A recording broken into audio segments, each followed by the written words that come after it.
Quand on se lance dans la vidéo et qu'on veut commencer justement à facturer des clients, on a un peu l'impression qu'on a une montagne de tâches administratives à mettre en place pour être en règle, ce qui en soi n'est pas forcément faux ou vrai, mais que ce soit tous les indépendants, hein, les photographes, les vidéastes et même tous les autres, il y a plein de choses auxquelles on ne pense pas et c'est justement ce qu'on va voir dans cette vidéo. On va parler de statut, d'obligation, d'organisation, d'assurance et même de parties un petit peu juridiques. Je vais essayer de vous partager un maximum d'infos pour que vous puissiez y voir plus clair. Alors petit disclaimer, je suis pas expert comptable, je suis pas juriste et encore moins conseiller en démarche administrative. Je vous partage le résultat de mes expériences, des recherches aussi que j'ai pu faire pendant pas mal de mois pour justement accompagner les membres de Videast Pro dans leur démarche administrative. Parce que oui, cette vidéo c'est un condensé de ce qu'on voit dans ma formation administrative pour les vidéastes. On traite tous les sujets de la création d'une micro-entreprise dans la vidéo. Et j'avoue que j'ai tellement galéré quand je me suis lancé que j'ai un peu voulu tout pré-mâcher, on va dire, le travail pour que ça soit plus simple. L'idée c'est de comprendre les différents statuts, de comment optimiser la facturation, ses dépenses, les charges à prévoir pour éviter justement les petites surprises. Et tout le long je donne évidemment pas mal d'astuces à mettre en place pour éviter d'être trop taxé, on va dire. Je donne aussi avec ça pas mal de templates, de contrats, de droits à l'image, de prix aussi, de cessation de droits. Il y a même des tutos sur comment créer une micro-entreprise ou comment déclarer ses revenus avec URSSAF. Je pense que vous l'avez compris, mais l'idée c'est d'éviter justement un petit peu les pièges et essayer d'optimiser toute la partie administrative. Bref, si vous voulez avoir toutes les infos sur cette partie administrative et qu'on puisse vous aider, je vous mets le lien en description. C'est un module intégré à ma formation Videast Pro qui comprend plusieurs modules pour apprendre à faire de meilleures vidéos. Et on a aussi une grosse partie business où on voit toutes les techniques de positionnement, de facturation, de négociation avec les clients et tout ce qui englobe la partie développement commercial d'un vidéaste. Videast Pro, c'est surtout une communauté de vidéastes. On met en place pas mal de lives réguliers. On a des défis vidéo, on a des événements aussi en physique avec tout le monde. On met en place des groupes de travail aussi pour avancer plus vite ensemble. Pour info, on ouvre les portes dans peu de temps et ça va rester ouvert seulement pour quelques jours. Donc pour ceux que ça intéresse, restez connectés. Ok, donc commençons par le statut. Alors le statut juridique, il y en a plusieurs.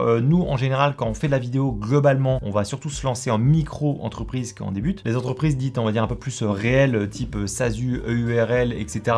Évidemment, ils ont leurs avantages, mais voilà, c'est des choses qu'on va pas spécialement voir dans cette vidéo. Mais dans tous les cas, la majorité des vidéastes commencent sur le statut micro-entreprise pour justement 4 raisons. La première, c'est que c'est très facile à créer une micro-entreprise. En 10-15 minutes top chrono, vous avez fait les démarches de création. La deuxième, c'est que ça coûte pas cher à la création et aussi à la gestion. On n'a pas de frais d'ouverture ou de frais de fermeture, par exemple, qu'on pourrait avoir avec une vraie entreprise. On n'a pas d'obligation de comptabilité ou de banque spécifique à avoir, donc ça, évidemment, c'est les frais en moins. La troisième, c'est qu'on n'a pas de tenue comptable en particulier à avoir. On n'a pas d'obligation de bilan. Alors, on doit quand même tenir un petit peu ses comptes, notamment avec un livre des recettes. C'est un espèce de fichier en fait qui tient vos dépenses et vos recettes, mais en soi c'est tout, quoi. Quatrième raison, c'est qu'on n'a pas à facturer de TVA. Alors celui-là c'est à la fois un moins et un plus, parce que quand on facture de la TVA, c'est de l'administratif en plus, il faut du coup déclarer régulièrement. Par contre, l'intérêt avec ça, c'est que tu peux récupérer la TVA sur du matériel que tu achètes. Et donc typiquement une caméra à 2300 €, finalement tu la payes que 1900 €. Alors la TVA, on n'est pas obligé de la facturer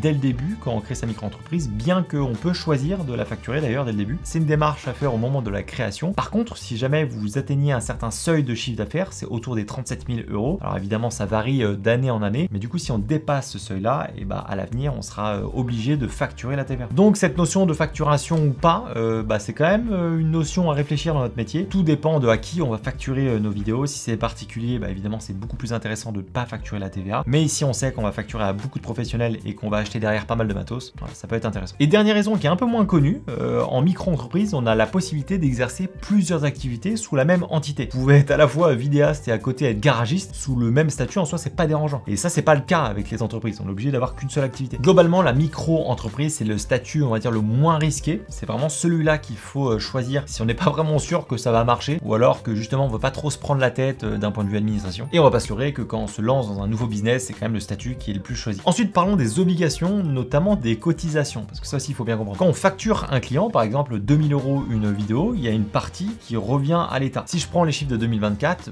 on est à 21,5%, mais ça va augmenter dans les prochaines années. Alors cette somme, elle va servir entre autres à cotiser pour la retraite, pour les remboursements des frais médicaux, pour les frais liés au chômage. Alors il y a d'autres frais, mais c'est on va dire les principaux. Donc il faut garder en tête qu'il y a quand même une partie du montant que vous avez facturé qui va partir à l'URSSAF. Et un truc que de temps en temps certains oublient, mais ce pourcentage-là, on peut le diviser par 2 la première année de la création si vous utilisez ce qu'on appelle l'ACRE. Ça c'est clairement un avantage qu'il faut pas passer passer à côté parce que c'est que au début qu'on peut le faire. L'avantage en micro-entreprise par rapport aux cotisations, c'est que vous ne payez des cotisations que si vous facturez. Donc si à un mois vous faites 0 € de chiffre d'affaires, bah, vous n'allez pas payer de cotisations. Et ça c'est quelque chose qu'on n'a pas en entreprise, hein. S'il n'y a pas d'argent qui rentre, vous avez quand même des cotisations à payer. À noter qu'il ne faut pas oublier, même si on a fait 0 € de chiffre d'affaires et que c'est le cas pendant plusieurs mois, de déclarer tous les mois le chiffre d'affaires. Sinon on peut s'attendre à prendre des pénalités. Aussi très important, mais le chiffre déclaré à l'URSSAF, c'est l'argent que vous avez reçu, qui a été payé par un client. Vous n'allez pas payer des cotisations sur de l'argent que vous n'avez pas encore reçu. Ça aussi c'est un des gros avantages de la micro-entreprise qu'on n'a pas en entreprise réelle. Alors petit tips aussi, mais quand vous allez déclarer justement votre chiffre d'affaires, vous avez le choix soit de le faire en mensuel ou en trimestriel. Alors déjà je vous recommande plutôt de le faire en mensuel, simplement parce que c'est beaucoup plus facile à gérer et ça évite tous les 3 mois d'avoir une grosse somme on va dire à sortir. Mais aussi des choses qu'on oublie, c'est qu'en micro-entreprise ça peut arriver qu'on ait des petits problèmes de trésorerie et donc vous pouvez demander un délai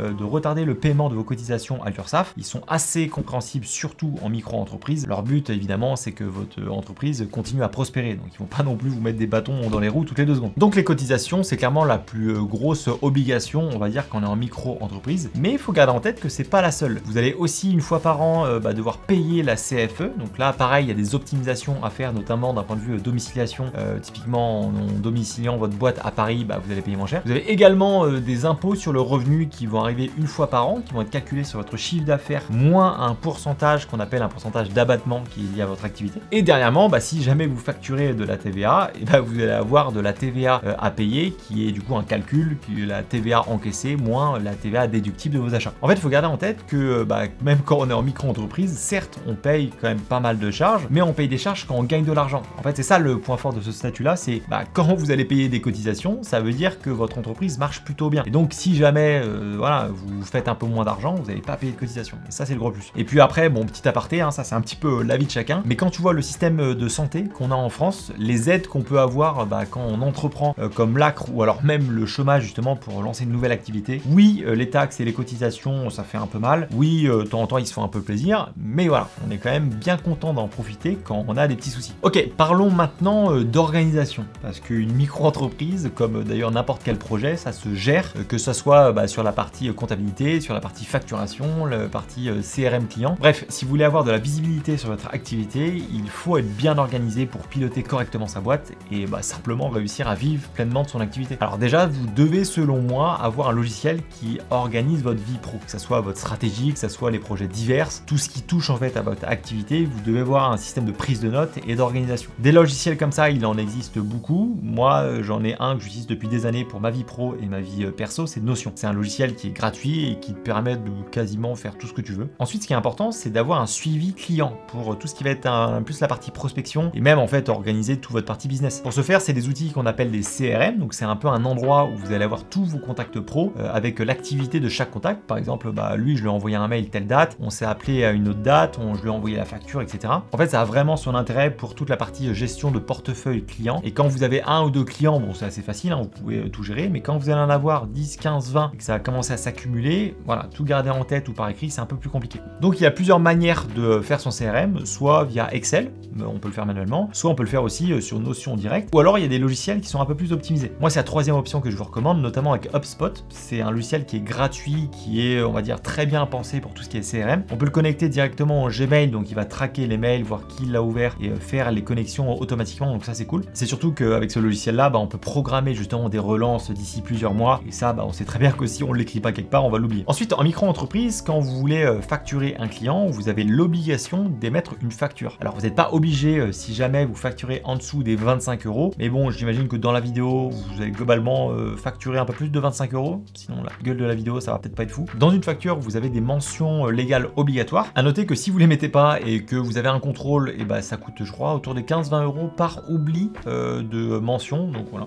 faut garder ça en tête. Donc pour émettre une facture, on a plusieurs solutions. Soit on peut le faire à la main, on peut le faire aussi sur Word, ou voilà, il y a aussi beaucoup de logiciels de facturation qui existent. C'est évidemment cette option-là que je vous recommande, simplement parce que déjà en général, il t'indique automatiquement les mentions légales à mettre, et aussi parce que c'est beaucoup plus facile à gérer. Des logiciels de facturation, il y en a plein. Moi, il y en a un que je recommande assez souvent, c'est Indy, et ça tombe bien parce que c'est le partenaire de la vidéo. Indy, c'est un outil qui est tout en un, avec lequel on va pouvoir gérer toutes nos factures, gérer nos comptes. D'ailleurs, ils ont une option aussi pour t'aider à pré-remplir tes déclarations, donc ça peut être pratique. L'avantage d'Indy, c'est que c'est gratuit. On a aussi des fonctionnalités payantes si on veut aller plus loin, mais déjà avec les fonctionnalités de base, ça peut déjà bien nous vous aider. En fait, je considère que le plus important pour moi, c'est d'avoir un outil simple et qui est rapide. Quand on est à notre compte, on n'a pas envie de se prendre trop la tête et donc on a besoin d'avoir un outil qui est bien optimisé. Et pour le coup, force est de reconnaître que l'interface d'Indy, elle est quand même très bien pensée. On voit en fait qu'ils ont réfléchi pour ceux justement qui ne veulent pas se prendre la tête et aller beaucoup plus vite. On a des options, on peut connecter notre compte en banque et ça va automatiquement justement donner des étiquettes à certaines dépenses qu'on peut faire. Ça prémâche tout le travail pour passer moins de temps possible à faire de l'administration et se concentrer justement sur notre activité, ce qui est pour moi, on va dire, le plus important. On a aussi une équipe de conseillers pour accompagner ceux qui ont besoin justement dans les démarches de création, que ce soit de la micro-entreprise ou d'une structure un peu plus importante, ou alors si on a des questions pour quoi que ce soit. Bref, c'est un outil tout en un que je vous recommande de tester. C'est une boîte française en plus, il y a un peu plus de 100 000 utilisateurs et vous avez des avis sur la boîte un peu partout. Donc si jamais Indy vous intéresse, vous avez 2 mois offerts en passant par mon lien si vous prenez un abonnement chez eux. C'est donc le premier lien en description. Donc avoir un outil de facturation et de gestion comptable, c'est pas une obligation, mais ça va quand même ça vous aider et surtout vous faire gagner du temps. Donc à ne pas négliger. Ok, une autre partie dont je voulais vous parler, c'était les assurances. Parce que quand on est en micro-entreprise, ça peut être un peu flou. On entend parler de prévoyance santé, de responsabilité civile, de mutuelle, d'assurance vol. Alors pour la faire courte, vous avez à peu près 3 types d'assurances. La responsabilité civile professionnelle, c'est entre guillemets ce qui va vous couvrir en cas de dommage de votre faute. Typiquement, vous êtes en tournage, vous faites tomber votre caméra sur la voiture de votre client, les réparations vont coûter de l'argent et c'est la RC Pro du coup qui va les prendre en charge. C'est pas une assurance qui est obligatoire, mais qui est quand même fortement recommandée parce qu'on n'est pas à l'abri de d'abîmer, on va dire, quelque chose chez notre client. Ça coûte à peu près dans les 15-20 balles euros par mois, donc quand même ça a son prix. Mais il suffit d'une fois où voilà, t'as pas trop envie de payer plusieurs milliers d'euros pour réparer tes conneries. À la différence de justement l'assurance matérielle, ça c'est si jamais vous faites tomber votre caméra tout seul, que ça soit chez vous en tournage, vous faites voler votre sac, voilà, vous êtes en déplacement ou quoi que ce soit, s'il arrive quelque chose au matériel, vous pouvez justement souscrire à une assurance pour être remboursé. On va pas se mentir que c'est vite arrivé de péter du matos vidéo. Donc pareil, c'est pas une assurance qui est obligatoire, mais quand ça t'arrive, t'es bien content d'avoir une assurance. Point très important, la plupart des assurances vont tout faire pour pas te rembourser. Donc il y a quand même des petites magouilles, des petites choses à savoir pour faire attention, voilà, d'être correctement remboursé. C'est là où c'est important de lire les petites lignes dans les contrats pour être sûr justement de pas avoir de mauvaises surprises. Alors en fonction du montant que vous voulez assurer, voilà, les prix vont un peu varier. Mais si jamais, on va dire par exemple, vous voulez assurer 10 000 euros de matos, que ça soit à votre bureau, chez vous ou même en déplacement, on est globalement autour des 20 euros par mois à peu près pour une assurance casse-vol. Alors évidemment, ça va varier aussi en fonction des assureurs. Ensuite, troisième assurance, on peut parler d'assurance en cas de pépin physique. Vous cassez la jambe, vous pouvez plus exercer pendant 1 mois, ou pire, vous avez un accident, on va dire, un peu plus grave qui vous paralyse, et donc vous pouvez plus du tout exercer votre activité. Bon alors là, j'avoue, je prends des cas, on va dire, extrêmes, mais voilà, c'est des choses qui peuvent arriver, et tant que t'as pas eu de soucis, t'y penses pas à ce truc-là. Donc ces deux notions, c'est ce qu'on appelle la prévoyance santé et la mutuelle. C'est deux concepts qui sont quand même assez importants à comprendre, et qui sont plus ou moins utiles pour les indépendants aussi. La mutuelle, en gros, c'est tout ce qui va couvrir les frais médicaux, genre les kinés, les lunettes, les dentistes. Donc ça, en fonction de vos besoins, voilà, faut peut-être un peu regarder une bonne ou une moins bonne mutuelle. À la différence de la prévoyance santé, qui là va intervenir si jamais vous avez un arrêt maladie, ou je sais pas, si vous avez de l'invalidité, typiquement avec un accident, voire même de décès. En fait, en micro-entreprise, si vous êtes en arrêt maladie, vous pouvez recevoir des indemnités journalières de la part justement de la sécurité sociale. Alors déjà, il faut savoir qu'il faut avoir un chiffre d'affaires minimum, je crois que c'est de 4200 euros. Mais on va pas se mentir que ces indemnités, elles sont vraiment très minimes, c'est de l'ordre de 300 ou 400 euros, je crois, par mois. Donc globalement, si jamais vous vous êtes arrêté plusieurs mois, ça va pas suffire, et c'est pour ça qu'une prévoyance santé, ça peut justement venir combler, voire vous ajouter quand même un bon petit pécule si jamais vous pouvez plus bosser, quoi. Alors niveau prix, une mutuelle, ça monte assez vite,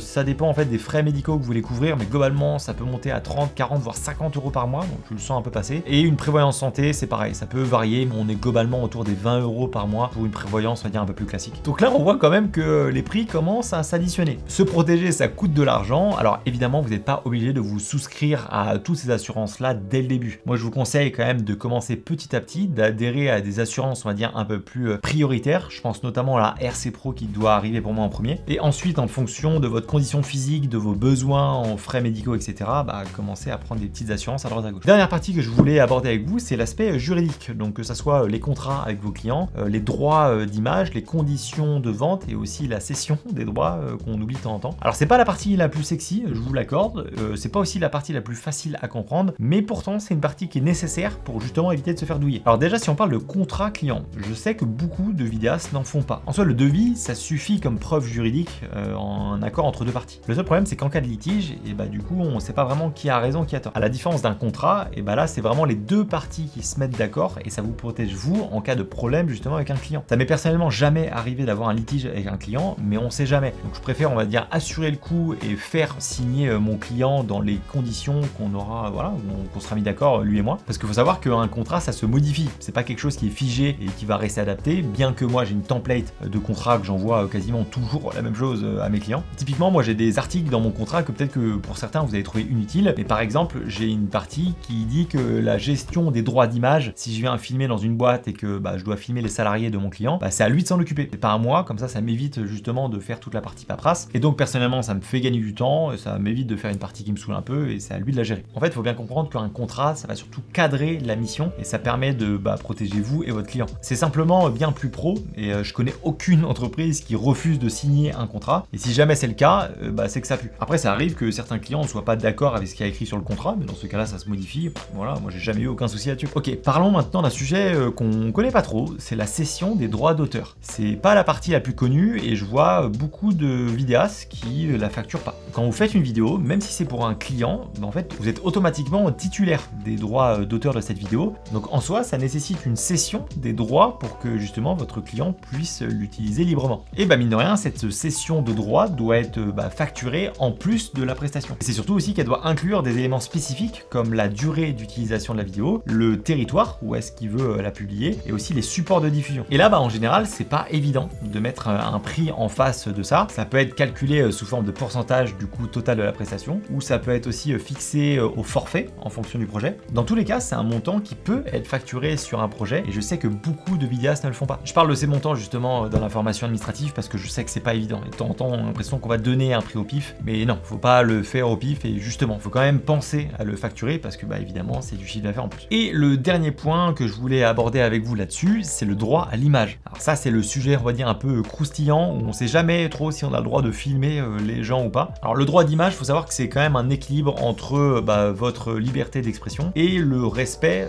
au droit de l'image des personnes que vous avez filmées. C'est important de garder en tête qu'en général en France, c'est la liberté d'expression qui prime justement sur le droit à l'image. Donc en soi, vous avez le droit de filmer les personnes dans la rue sans leur demander leur autorisation au préalable. Et en fait, le droit à l'image va plutôt arriver au moment de publier la vidéo. En fait, il faut juste se poser la question avant de publier votre vidéo, c'est est-ce que la vidéo porte atteinte à la dignité de la personne que j'ai filmée ou alors à sa vie privée. Si la réponse est non, alors vous pouvez publier la vidéo. Si jamais il est dans une situation où vous ne le mettez pas du tout en avant et ça peut lui porter préjudice, et c'est là où ça peut être litigieux. Après là, je dis ça plutôt dans le cadre perso. Alors il est obligatoire de faire signer une autorisation justement au droit à l'image si jamais vous faites des projets pro. Si vous filmez des gens et que vous allez facturer quelque chose derrière, là vous devez avoir un document signé. Donc là, je vous ai parlé un petit peu des 5 grands pôles de la partie administrative en tant que vidéaste. Bien évidemment, je détaille chaque sujet en profondeur dans ma formation admin. Je vous donne plein d'astuces justement pour être un peu mieux organisé. Je vous donne aussi beaucoup de templates de contrats, de droit à l'image et d'autres contenus pour vous aider à gérer au mieux cette partie admin qui peut être bien relou si jamais on n'a pas toutes les infos. Donc si ça vous intéresse, je vous mets le lien en description. J'espère en tout cas que cette vidéo vous aura été utile. On se dit à la semaine prochaine dans une autre vidéo. La bise.